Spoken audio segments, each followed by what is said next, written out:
Hey there, Mr. Terry, high school history teacher. Welcome back to another History Teacher X video. As you guys know, there's been a lot of chaos in the country of Syria, with most recently the fall of Bashar al-Assad and the Assad regime to a coalition of rebel forces. And I thought we'd take a look at a brief explainer video and look at their analysis, try to evaluate it the best we can. And I've got some context ideas I want to share throughout this, because I want to see if there are some comparisons in history to what's going down in Syria right now. And I want you to follow along with me. So today's video comes from a channel I've never seen before called Politics with Paint. And the video is titled The Insane Situation in Syria Explained. By the way, if you're watching this video on launch day, come back tonight, because tonight we are live streaming the first episode of my history trivia game show, History Showdown. The series involves some of your favorite history tubers coming together, competing with each other to see who comes out on top. I'm going to put a link to the show down below, and if you're watching this after it's aired live, don't worry, I'm going to keep it up. But this original video is linked down below. All right, let's check this out.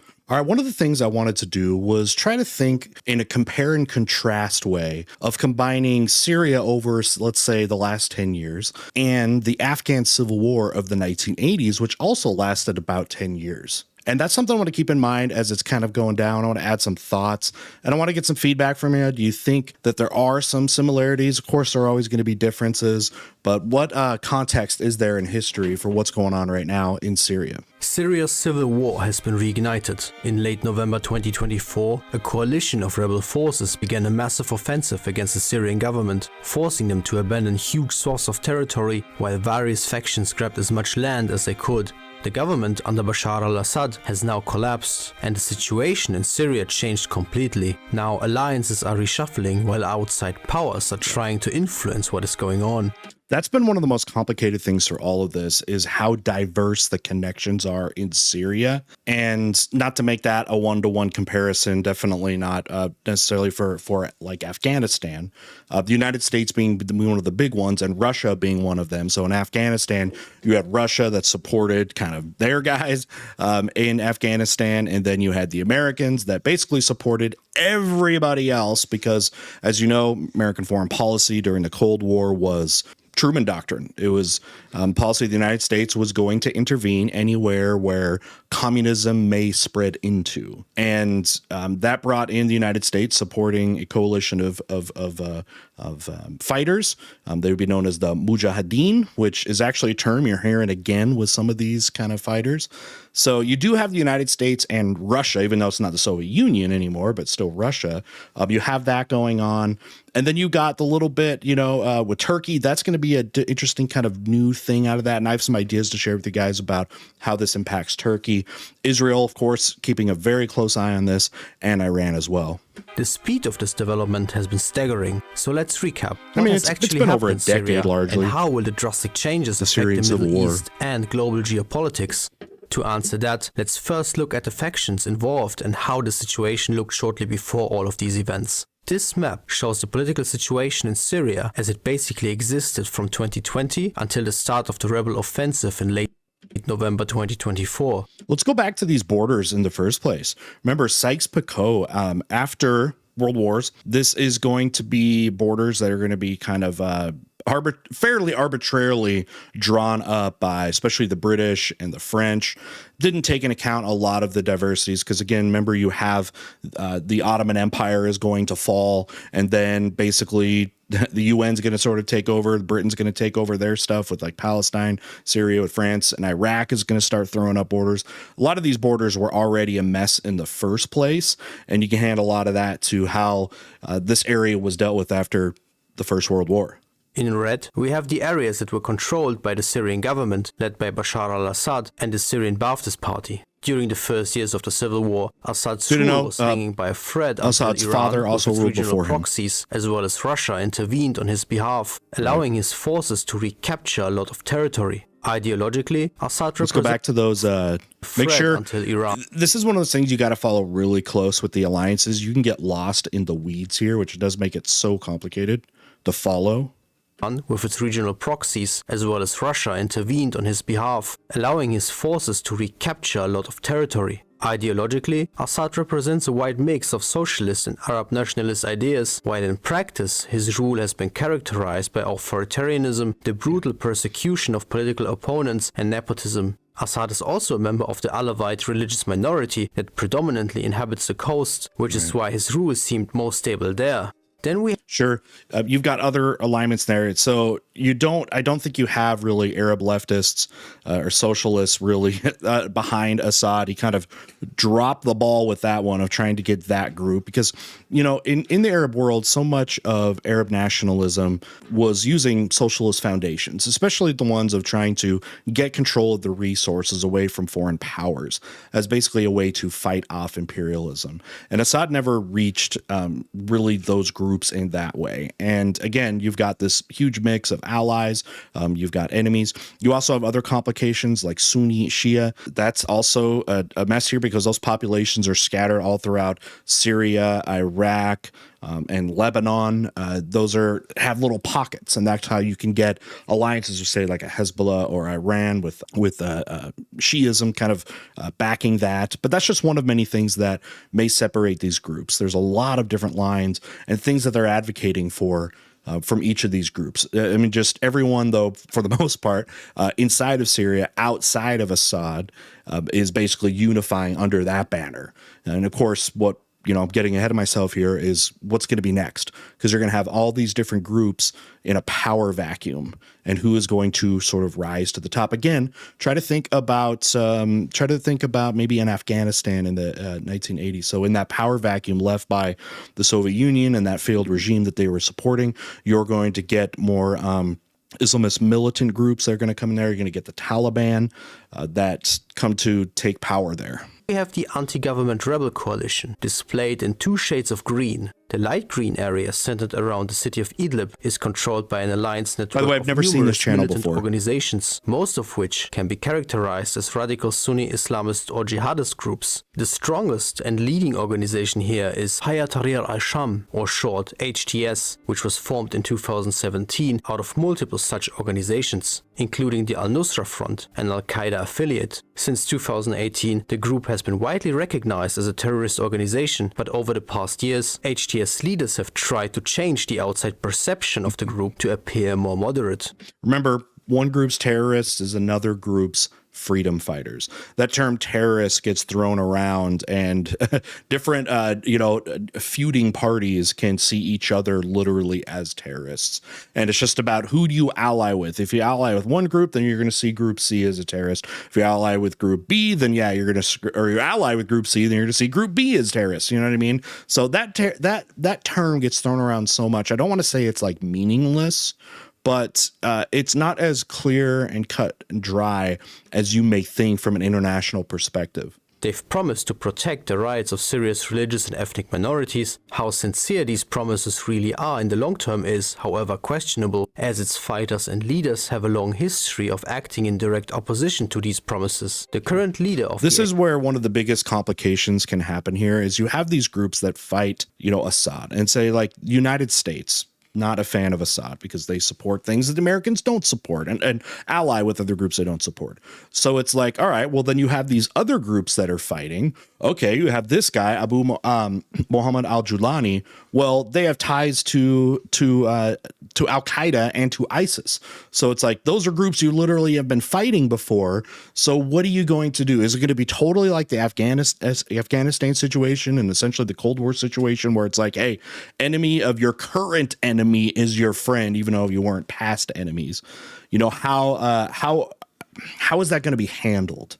Because this situation is not going to go away. The work is still to be done. I mean, and they're like, yay, Assad is gone, but like there's a whole lot of steps that have to take place and competing powers and things like that. We're also going to have with the United States a president change. We're going to have Donald Trump coming back into office, and he has been, known for getting involved in Syria, less directly, but we'll see what happens there and how the U.S. is going to potentially change policy-wise when it comes to, I guess, what you call the rebuilding of Syria. Leaders have a long history of acting in direct opposition to these promises. The current leader of the HTS, for example, was affiliated with both Al-Qaeda and ISIS in the past. The dark green area, meanwhile, is controlled by the Syrian National Army, which is also a collection of various militant groups and some foreign fighters. They too were founded in 2017 at the initiative of Turkey, which is the main supporter and supplier of funds and equipment. Right. Unsurprisingly, the Syrian National Army is closely aligned with Turkey and usually acts in the interest of the Turkish state. They were, for example, not only fighting against Assad's forces, but are also fighting against Kurdish groups in the north and northeast that Turkey does not want there.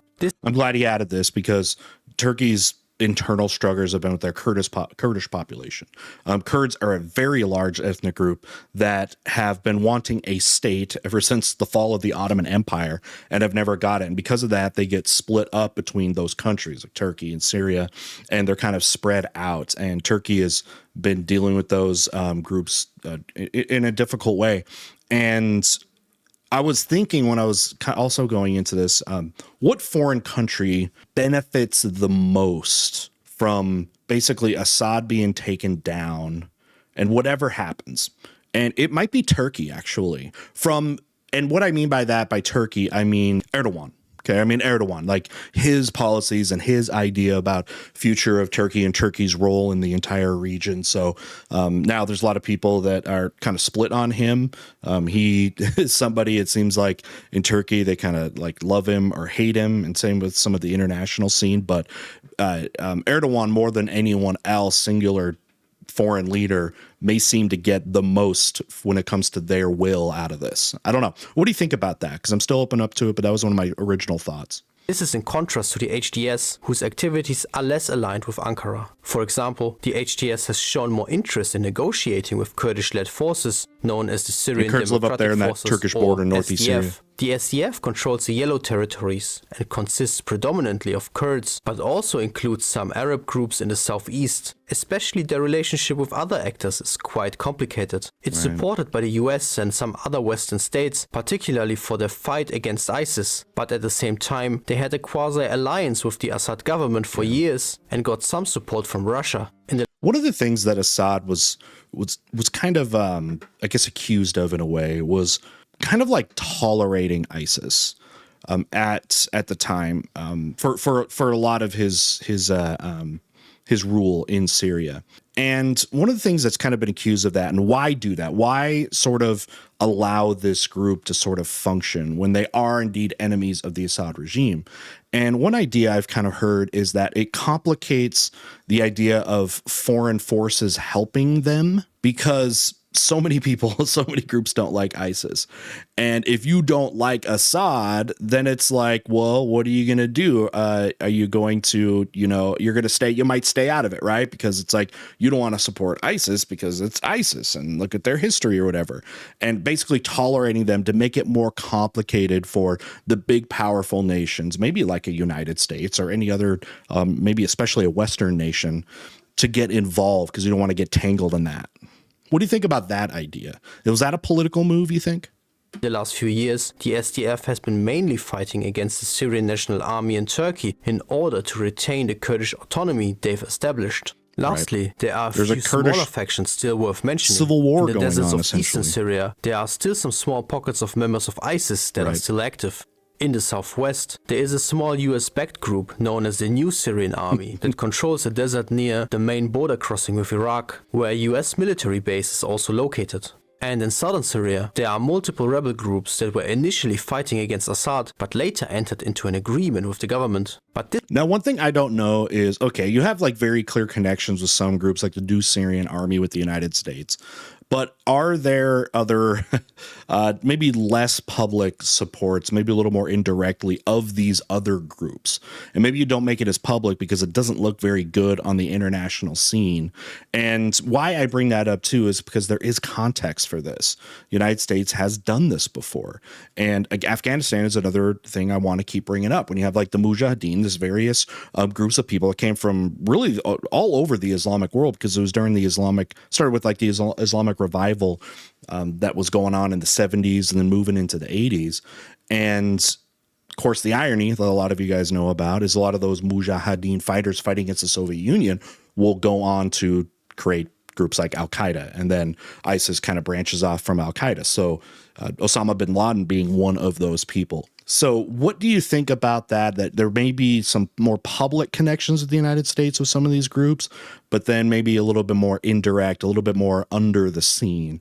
How plausible you think that is? This situation has changed dramatically since the rebel coalition's offensive began in late November 2024. While this attack was surprising to many, it did not occur out of nowhere. Between 2020 and 2024, there were negotiations between many factions and outside powers to perhaps find a political solution, but these went nowhere. In the meantime, Assad's position in Syria weakened as his closest allies got distracted by other conflicts. For Russia, its war in Ukraine is currently taking up most of its attention and resources, while Iran... So yeah, that's been a big question, is would Russia let the Assad regime fall? And it does. Now, what they think is Assad has possibly left to pretty much exile into Russia, and he's being protected in Russia because he bailed basically at the time of this when I'm making this video, and they weren't exactly sure whether it was, but they're thinking it's probably Russia. But yeah, one of the questions was, would Russia let that happen? And obviously it does happen. Now, let it happen is one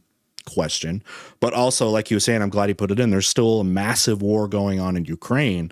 Were they able to help in the way that maybe they would have wanted? Probably not. Iran has been focused on Israel and the wars in Gaza and Lebanon. This allowed the rebel coalition to consolidate and prepare for a future confrontation with Turkish support. As a consequence, the Syrian army and its allies were unable to repel the attack, which first caused a massive retreat of their forces in northwestern Syria. Very quickly, the important cities of Aleppo and Hama fell under their control, which caused even more retreats by government forces, while defections became commonplace. That did seem kind of like the final straw was Aleppo and Hama, but yeah, Aleppo has big-time cultural significance, big population.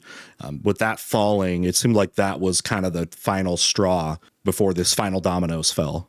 This encouraged other rebel groups to join the fray as well. In southern Syria, a collection of rebel groups that were previously in an agreement with Assad rose up again, calling themselves the Southern Operations Room. They too made very fast gains and in a matter of days took over the outskirts of the capital Damascus. Back north, the HTS continued its advance and quickly took over the important city of Homs. In the meantime, SDF units took over abandoned government positions along the Euphrates River.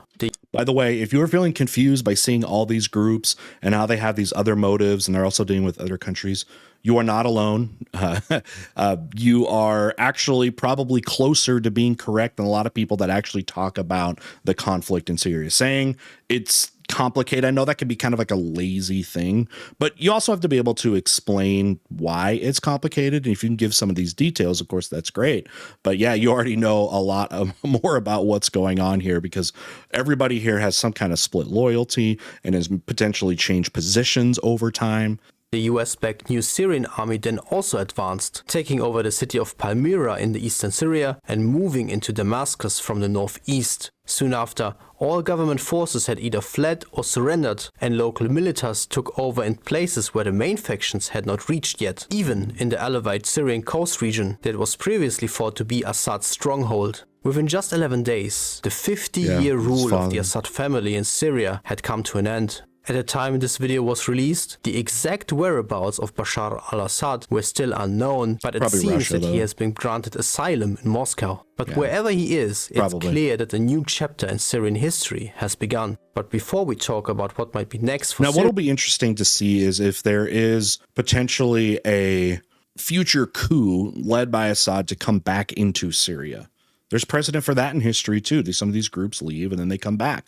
Look at Iran. Look at the Shah. The Shah of Iran, who was Western-backed, got exiled, went basically to the U.S., and then is able to be put back into power. Now, that required was foreign aid. So in this case, it would be Russia. Would Russia be willing, I don't know, maybe when the dust in Ukraine has settled, to try to establish a coup of whatever this new government, putting Assad back into place so that Russia can have an ally here.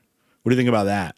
Syria. What does this mean for the major outside players? Among the anti-Assad powers, Turkey might be the biggest winner. It may become the most influential outside player in all of Syria and has reached two of its We're actually thinking the same a lot here. Assad and I don't know who this guy Syrian is. opposition, which is now in control of most of the country. However, this is likely not the end of Turkish ambitions here, because another of their key objectives is to end or at least significantly reduce the Kurdish Kurdish presence population, in Syria, right. which Ankara believes is strengthening Kurdish separatism within Turkey. The United States is also very happy about Assad being gone, which also likely means an end to Russian and Iranian influence here. However, there are problems. Many of Syria's rebel groups, like the HTS, are way too radical for its liking and might become a problem for the future, especially in regards to its ally Israel. So this is where the United States will have a test if they're going to repeat the problems, I guess you would say, that the United States has done this before, where it's like you don't care who you're supporting as long as they have a common enemy. But the thing is too, like someone like Assad, the Assad regime is not seen by the Americans anywhere close to what the Soviet Union was. It was the 1980s, it was Reagan era, right? They're the evil empire. So those incredible amount of investment to support anyone that would fight against them, but also saw that backfire. I mean, literally the people that were involved with that end up going and making like Al-Qaeda with Osama bin Laden. You get 9/11 and it's like, are you going to repeat those, errors of the past? But again, there's another thing involved here because it's not just the United States. We all know Israel is a massive ally of the United States and has their back. And that can be problematic too, because there are groups within this conflict in Syria that also don't support the Jewish or the state of Israel. That makes it even harder for the U.S. to sit there and back people up. But it will be interesting to see what the United States sort of does in this situation, if it becomes let's just stay out of it thing, especially with like a Trump administration, because this timing is becoming really interesting with a new president and what could potentially be a difference in foreign policy, especially if Trump's going to try to take more of a isolationist sort of perspective or a whole strength through power thing, which he's also said that he will use. So we'll see. Israel. For Israel, the situation is somewhat awkward. On the one hand, it has long been keen on seeing Assad gone, as he is a close ally of Iran. But the new ally people of aren't Iran, any better for Israel. At the same time, it is not really interested in seeing Syria being led by Islamist jihadist movements, under which Syria could again represent a big threat to it. One point of contention will likely be the Golan Heights, which are internationally recognized as Syrian territory but have been occupied by Israel since. That is a huge one, the Golan Heights. So that has been a dispute between Syria and Israel mostly kind of controls that region, but Syria claims it. What is going to happen there? Almost any regime that might get involved might be interested in that. And if we're talking about that group, I forgot their name down in the south there, that lighter green group. That's what they've been occupied with for a long time, but haven't been able to have success because Israel is so powerful and has such strong backing. So yeah, Golan Heights, that's going to be a really interesting one since for the future. 1967. And Israel is already preparing for a potential confrontation. It has recently taken over the UN buffer zone surrounding the Golan Heights and conducted air raids. Recently, 1967. And Israel is already preparing for a potential confrontation. It has recently taken over the UN buffer zone surrounding the Golan Heights and conducted air raids in southern Syria and Damascus that are supposed to destroy government equipment before it falls into the hands of rebel factions. So it's already escalated the pro-Assad there. powers, meanwhile, find themselves in an incredibly bad spot. For Russia, Syria has represented the main gateway for Moscow's influence in the Middle East and also harbors two extremely important Russian military facilities that are vital for the country's Mediterranean presence. That's really interesting too, to see what is Russia going to do. That's why I was asking you guys, do you think that they're going to try to set up a coup with Assad and try to back him up to get in there? Or are they going to be able to shove him aside and form some alliance with one of these other groups, which could be possible just for the fact that a lot of these groups are not going to have probably support, especially after this conflict, from the West. They could come back in and maybe just, again, make allies with whoever it is comes out on top. So we'll see. I think Russia is also going to be a sort of wait and see approach, just like the United States. According to some reports, the Russian military has already begun to evacuate these bases. Whether the Russian presence in Syria will soon be gone for good, or perhaps somehow continue through an agreement with the leading factions, is very unclear. For Iran, the situation may even be worse. Syria was an important link to its ally Hezbollah in Lebanon, which is now likely cut off. Now Iran has entered into a diplomatic dialogue with Shia factions, including connections, the HTS, in order to trade the security of Shiite minorities and the many Shiite holy sites in Syria for Haven't talked about Iran yet, and Iran has allies in there. Iran kind of being the the big brother of the Shia community, right? Shiites are they're the minority sect between Sunnis and Shia in the world, and there's Shia pockets all over sort of the Middle East. They're in Iraq, again, they're in Lebanon and like Palestine. Like there's different groups around that they have influence in. So what could happen with that? Is it going to be a Sunni? Is it going to be Shia? Are they going to somehow become more of a secular state and give equal rights to all those people and actually protect the rights, not regardless of Sunni Shia support? An Iranian acceptance of the new Syrian government. Whether this will work will be shown within the next weeks and months. But what about Syria itself? What will a post-Assad Syria look like? Well, it's difficult to say. At the moment this video was released, many Syrians and outside observers were hopeful. The brutal rule of the Assad family is finally over, and surprisingly with very little bloodshed as well. If things go well, there will be a transitional government/council formed in which all factions within Syria will ideally negotiate a peaceful political solution for the entire country. Yeah, that's the cross your fingers that maybe they can come to a compromise between all of them, protect the rights of all groups involved. You also have a Christian minority inside of Syria that I know is also very afraid of what is going on, that's seeing persecution. So can these groups come together, try to form some kind of like democratic phase here? But then again, it's going to have to tone down a lot of potential extremist beliefs in there, because again, a lot of this, there's Islamists that are highly motivated in here. There's just different levels of that. So what can they do? It's quite an experiment potentially, and could be, a big model of something good, right, could happen here. I know a lot of us probably have not a lot of faith in that sort of thing, because we've seen this kind of thing happen before, where it kind of descends into chaos, and what ends up happening is out of a power vacuum, you end up just getting the most militant, most extremist groups that take control, and then it becomes hard. But these factions also got to understand, and you heard the one from Muhammad I forgot his name with the J. He was saying that, or he's been actively trying to downplay sort of the Islamist side of his background. And the reason to do that is to be seen, after this dust settles, more as a legitimate state in the international community. Even with Afghanistan, when the United States pulled out of Afghanistan, the Taliban, who was coming back into power, was trying to put on that front too. They wanted to be seen as a member of the international community. And I don't know if that's fully been embraced, because they were like, well, we're going to do some things differently, when it comes to certain rights and things like that. But they were also like, well, there's some things we're not going to compromise on. And will those things be enough to, get them into the international community? But it's a similar question that these groups are going to have to ask themselves, is how much do they want to be seen as a viable, legitimate power in the wake of this power collapse?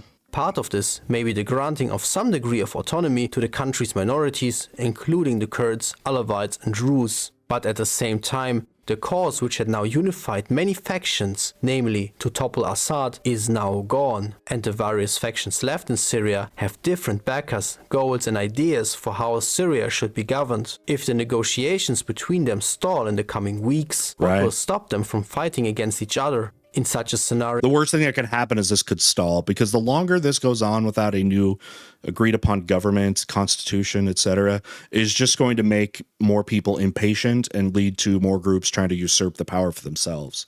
That's something we've seen in history too. We could see Syria devolve into Syria should be governed. If the negotiations between them stall in the coming weeks, what will stop them from fighting against each other? In such a scenario, we could see Syria devolve into another civil war. And let's not forget that the situation along the Turkish border could soon escalate too. there is already fighting going on between the Turkish-backed Syrian National Army and the Kurdish-led SDF on the west bank of the Euphrates River. That's been going on With Assad gone, the Turkish government may see this as an opportunity to conduct a large-scale intervention in order to push Kurdish forces further south, although much will depend on how the US will react, which is currently supporting the SDF. Whatever happens now. Well, it's interesting too because Turkey does complicate a little bit because they are a NATO nation, but doesn't seem like going to be an invasion. I also don't think. I don't know what you guys think about like with NATO, with Turkey and NATO. Turkey comes into NATO largely because they're close to like the Soviet Union and they were willing to ally with the West, and the West loved that, to have an ally close to the Soviet Union. I mean, literally the United States was putting missiles there. That's a big part of the Cuban Missile Crisis. But like if Turkey's goals, do you think the West with NATO would even care at all? I don't think so. Let's hope that the people of Syria, which for years have endured incredible violence and destruction, will finally get a chance for peace. I hope you found this video helpful. Here's another video you might find interesting. A big thank you to all my patrons and channel members who make these videos possible. See you in the next one. Bye. Final thoughts. All right, for as complicated as the situation in Syria has been for years, I thought this video did a pretty good job of it. Now, I don't know enough about like with the maps and the exact regions that certain groups are necessarily going to claim. I'd have to look at that and look a lot deeper. But as far as like, I think talking about the nuance of it and the tangled nature of the alliances, both internally and externally, I think it did pretty good for an explainer video. But I know for me, there's a lot more for me to know and to learn about because it's hard, even when you study like the Middle East, because there are so many conflicts going on at the same time that, again, it can become almost kind of overwhelming. But I do want to go back to the Afghanistan thing. What similarities and what differences do you guys find with the Afghan Civil War and the Syrian Civil War? I told you some of the parallels I think that I saw there, and of course there are some differences. But or what other conflicts do you think could be close to this, or at least come close to it in some way that we can actually talk about it? I think that's really important for us. So anyway, I hope you enjoyed this. It's going to be interesting to kind of keep an eye on what's going on. There's a lot of other issues. How about the fact that over the last 10 years or so, literally millions of people have been displaced in this, and there's people that are going to want to return home, and are they going to be allowed to do that? We saw the ripple effect of Middle Eastern immigration as a result of the Syrian war, and what that did to other countries when it came to becoming anti-immigration. I don't know if you guys remember this from about 10 years ago, but Syrian refugees were leaving, in bulk out of Syria and around in surrounding regions and going to the EU. They would go, a lot of these refugees would go into a country, say like Greece, where it's a lot easier to, as a migrant, to get there and get through the checkpoints or whatever. And then the whole EU idea that if somebody gets into the EU, even if it's on like a refugee status, can basically have free reign to immigrate anywhere else in Europe. And that happened. And there were big anti-immigration movements that happened in response to this civil war in countries like Germany. You saw it in England, and it was has been propelled even further that there's been the movement of these people, and it's brought in anti-immigration platforms, even political candidates over the last 10 years. It's honestly a reason why like Britain is even going to leave the EU to be able to control their own immigration issues more and have just more control over that movement. So Germany, again, had a similar one where it became kind of more like a nationalist movement in response to this. So this Syrian civil war has had massive ripple effects around the planet, and it'll be interesting to see what happens when the dust settles, if it ever does. All right. Thanks again for watching, and we'll see y'all next time.